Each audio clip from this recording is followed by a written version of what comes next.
Hello साथीहरू, आज म सर्फेस टेन्सनको बारेमा तपाईँहरूलाई केही कुराहरू बाँड्न गइरहेको छु। सर्फेस टेन्सन भनेको के हो त? सर्फेस टेन्सन को बारेमा भन्नुभन्दा अगाडि चाहिँ पहिला चाहिँ फोर्स अफ कोहिसन र फोर्स अफ एडिसन भनेको के हो भन्ने कुरा जानौँ। किनभने हामीलाई यसमा चाहिँ फोर्स अफ कोहिसन एकदमै इम्पोर्टेन्ट हुन्छ। सर्फेस टेन्सनमा फोर्स अफ कोहिसन भनेको के हो भने सेम मोलिकुल सब्सटेन्स बिचमा लाग्ने फोर्स अफ एट्र्याक्सनलाई नै फोर्स अफ कोहिसन भनिन्छ। जस्तै वाटरले वाटरसँग एट्र्याक्ट गर्छ भने फोर्स लाग्छ भने वाटरले वाटरको मोलिकुलसँग फोर्स अफ एट्र्याक्सन लाग्छ भने त्यो चाहिँ फोर्स अफ कोहिसन भयो भने।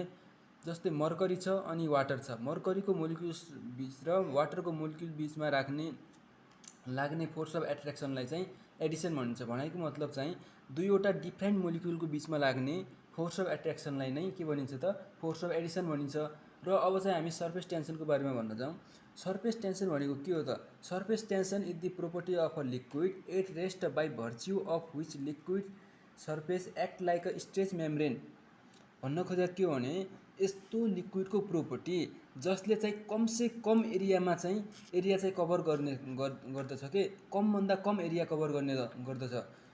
र यो चाहिँ प्राय गरी वाटरमा हुन्छ। वाटरको सर्फेसमा सर्फेस टेन्सन हुन्छ। वाटरको सर्फेसले टेन्सन फिल गर्ने हुनाले नै यसलाई सर्फेस टेन्सन भनिएको। र वाटरको सर्फेस कस्तो देखिन्छ भने देखिँदाखेरि एकदमै तन्किएको जस्तो। यो जस्तै यो भयो, यो पानीको सर्फेस भयो, यो एकदमै तन्किएको जस्तो देखिन्छ कि यतिसम्म तन्किएको हुन्छ कि जबसम्म कि यसमा चाहिँ साना साना किरा फट्याङ्ग्राहरू पनि हिँड्न सकोस्, नडुबोस्, यतिसम्म तन्किएको हुन्छ कि यो। र यो हाम्रो भयो सर्फेस टेन्सन। तर अब यो यो चाहिँ हाम्रो उस्तरी भयो। यो म्याथमेटिकली चाहिँ हामीले चाहिँ सर्फेस टेन्सन भनेको चाहिँ force per unit length, force upon length भनेर चाहिँ हामीले पढ्छौँ सानै क्लासदेखि। र यसको युनिट चाहिँ हो फोर्सको न्युटन हुन्छ, लेन्थको मिटर हुन्छ। र टेन्सनको के भयो त? सर्फेस टेन्सनलाई टीले डेनोटेट गर्छ र सर्फेस टेन्सन बराबर न्युटन, युनिट यसको के भयो त? न्युटन पर मिटर भयो, एसआई युनिटमा भयो। र सिजिएस युनिटमा चाहिँ डाइन पर सिएम हुन्छ। र डाइमेन्सन अफ सर्फेस टेन्सन भन्नुपर्दा चाहिँ फोर्सको चाहिँ एमएलटीका पावरमा -2 हुन्छ र लेन्थको एल हुन्छ भनेपछि सर्फेस टेन्सन के हुने भयो त? एमटीका पावरमा -2 हुने भयो। अब हामी यो मोलिकुलर थ्योरी अफ सर्फेस टेन्सनमा चाहिँ अब कहीँनिर कसैले के भनिदिला भने यो माथि पानीको सर्फेसमा मात्र किन सर्फेस टेन्सन भनिन्छ, पानीको सर्फेसलाई किन डिपमा किन भनिँदैन, अनि र किन सर्फेस टेन्सनको माथिमा मात्र किराहरू हिँड्न सक्छन्, साना किराहरू किन डिपतिर हिँड्न सक्दैनन् भन्ने कुरा आयो भने चाहिँ हामीले चाहिँ के भन्न सक्छौँ भने जस्तो यो वाटरको मोलिकुल्स भयो, यो एउटा मोलिकुल्स छ भने हामीले के भन्यो फोर्स अफ कोहिसनमा चाहिँ एउटै सेम मोलिकुल्स बिचमा लाग्ने एट्र्याक्सनलाई नै फोर्स अफ कोहिसन भन्छौँ भने यो पनि वाटरको मोलिकुल्स हो, यो पनि वाटरको मोलिकुल्स हो, यो पनि वाटर, सबैतिर यहाँ त वाटर मात्र छ, वाटरको बिचको मोलिकुल्सहरू बिच त फोर्स बराबर फोर्स लाग्छ भने यसले यसलाई दिने फोर्स र यसले यसलाई दिने फोर्स त बराबर हुने हो। यसले यसलाई दिने पनि यसले सबै ठाउँबाट चाहिँ बराबर फोर्स लाग्यो भने चाहिँ हाम्रो नेट फोर्स के हुने भयो त? 0 हुने भयो। 0 भयो भने के हुने भयो त? यो जो के छ त? यो फोर्सहरू मोलिकुल्सहरू छन्, यी मोलिकुल्सहरू चाहिँ हामीले सर्फेस टेन्सनमा कमसे कम एरियामा कभर गर्ने हो नि त। कमसे कम एरियामा कभर गर्ने भने चाहिँ यो त आफ्नो एरियालाई कम गर्न जान्छ र के हुन्छ भने यो चाहिँ यस्तो स्पेरिकल टाइपको हुन्छ। हो, यसै कारणले चाहिँ हाम्रो जो पानीका थोपाहरू रेन ड्रप्सहरू स्पेरिकल टाइपको हुन्छ नि, यसै कारण सर्फेस टेन्सनको कारणले हो। सर्फेस टेन्सनको यो वाटर मोलिकुल्स बराबर हुन्छ फोर्स अफ एट्र्याक्सन र नेट फोर्स 0 हुन्छ। नेट फोर्स 0 भयो भने चाहिँ सर्फेस टेन्सनले के गर्छ त? कमसे कम एरियामा कभर गर्न खोज्छ र यसको रेन ड्रप्सहरू के हुन्छ त? स्पेरिकल टाइपको हुन्छ। र अब यो हाम्रो सर्फेसमा चाहिँ के हुन्छ भने सर्फेसको तलतिर डाउनवार्डतिर चाहिँ हाम्रो लिक्विडका मोलिकुल्सहरू छन् जसले फोर्स अफ एट्र्याक्सन गरेर यसलाई तल तान्छ। तर माथि हाम्रो के छ त? एयर मात्र छ। एयरले चाहिँ फोर्स दिन सक्दैन, लिन सक्छ भने अब वाटरको मोलिकुल्सले त यसलाई डाउनवार्डतिर तान्ने हो। त्यही डाउनवार्डतिर तान्ने हुनाले चाहिँ यसको सर्फेसमा चाहिँ सर्फेस टेन्सन फिल, यसले चाहिँ के गर्ने भयो त? टेन्सन फिल गर्ने भयो नि त। टेन्सन फिल गऱ्यो भने चाहिँ के हुने भयो? यो चाहिँ सर्फेस टेन्सन हुने भयो।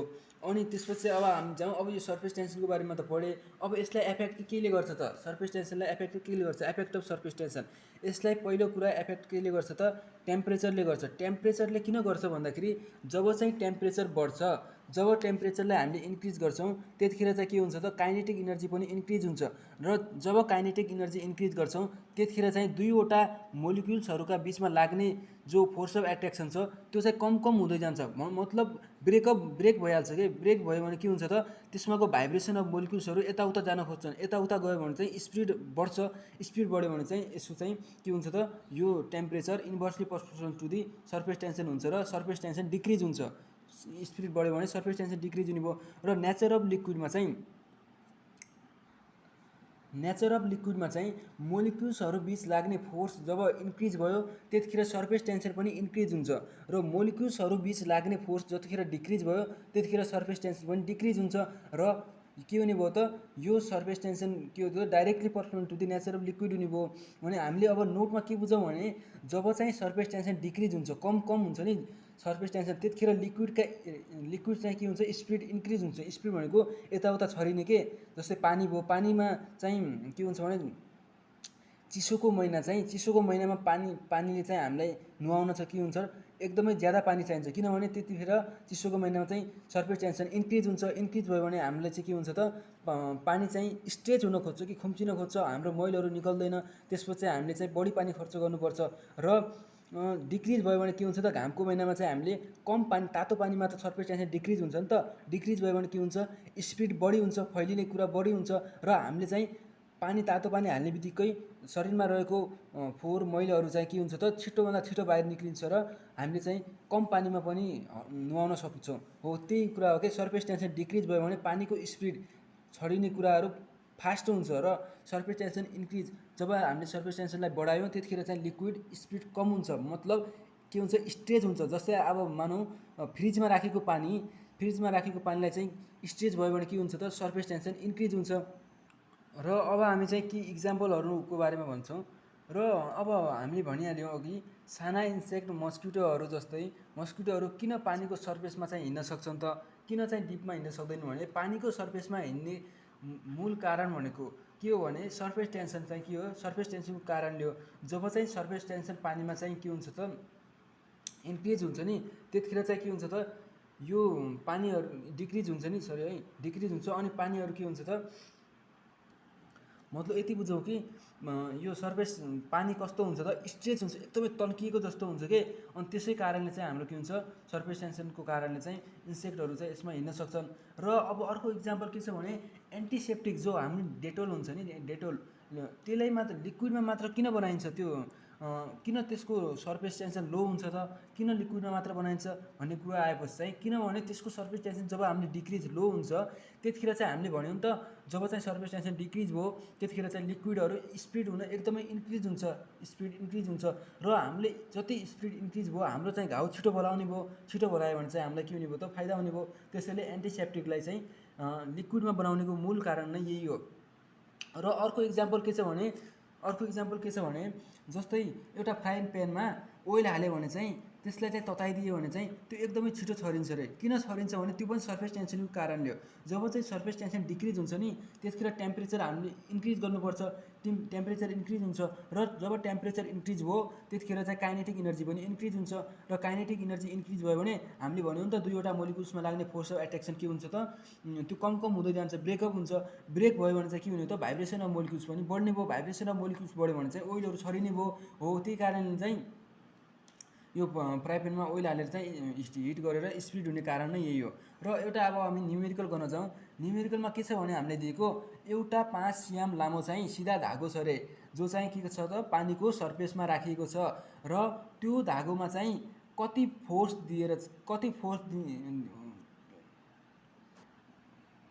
फोर्स लाग्यो होला त त्यो थ्रिडमा हो त्यही निकाल भनेको छ हामीलाई र सर्फेस टेन्सन हामीलाई कति दिएको छ त 0.076 न्युटन मिटर दिएको छ अब हामीले के गर्यो त सर्फेस टेन्सन हामीलाई दिएको छ लेन्थलाई हामीलाई सिएममा दिएको छ हामीले चाहिँ मिटरमा लग्यौँ हैन फोर्स निकाल्नु छ अब हामीलाई थाहा छ सर्फेस टेन्सन बराबर फोर्स अपन लेन्थ हुन्छ भने यताउता गरेर चाहिँ फोर्स बराबर टेन्सन इन्टु लेन्थ आउने भयो र हामीले टेन्सन सर्फेस टेन्सनको मान 0.076 राख्यौँ र लेन्थको मान पनि यति राख्यौँ र आन्सर आयो 3.8 इन्टु 10⁻³ न्युटन हो। यसरी नै हामीले सर्फेस टेन्सनको इक्जाम्पलहरू हामीले धेरै बनायौँ होइन।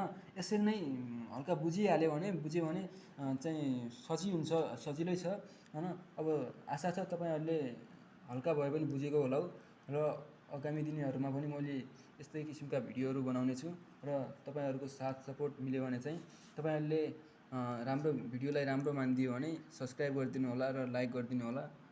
हस् त थ्याङ्क यू।